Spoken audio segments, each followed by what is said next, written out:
যদি আজকে রাতে মারা যাও, কাল সকালে তোমার মা যখন তোমাকে ডাকতে আসবেন, এসে যখন দেখবেন তার আদরের ছেলের সাদের দেহটা নিতর হয়ে পড়ে আছে, একটু ফিল করো তো সেই সিচুয়েশনটা কেমন হবে। প্রিয় বন্ধু, যখন জানাজানি হবে তুমি মারা গিয়েছো, মসজিদের মাইকে এলান হবে, তুমি যে সাদের বিছানাটায় ঘুমিয়েছিলে সেই বিছানা থেকে তোমাকে তুলে নেওয়া হবে, অথচ তুমি এই বিছানা না হলে তুমি ঘুমাতে পারতা না।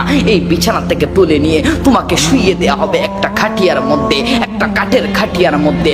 ওই খাটিয়ার মধ্যে থাকা অবস্থায় তোমাকে বাজার থেকে সস্তা 3 টুকরা কাপড় দিয়ে মুড়িয়ে দেয়া হবে। তোমার কত রঙের পছন্দ, তোমার কত কালার পছন্দ, তোমার ব্ল্যাক কালারটা তোমার ফেভারিট, ওই কালারটা দেয়া হবে না, একটা কালার সাদা কালার দিয়ে তোমাকে মুড়িয়ে দেয়া হবে। প্রিয় বন্ধু, তুমি না কত আরামদায়ক বিছানা ছাড়া ঘুমাতে পারো না, তোমার বেডটা একটু নরম না হলে ঘুমাতে পারো না, ওই তোমাকেই নিয়ে মাটির বিছানায় 3.5 হাত গর্ত করে ওইখানে রেখে আসা হবে, যেইখানের মধ্যে একটু আলো থাকবে না। এই যুগে একবার কারেন্ট নিলে তুমি না 3বার 4বার করে গালি দাও, কারেন্টটা একটু আসতে দেরি হলে তুমি গালি গালাজ করো, ওই তোমাকেই একটা অন্ধকার করে রাখা হবে।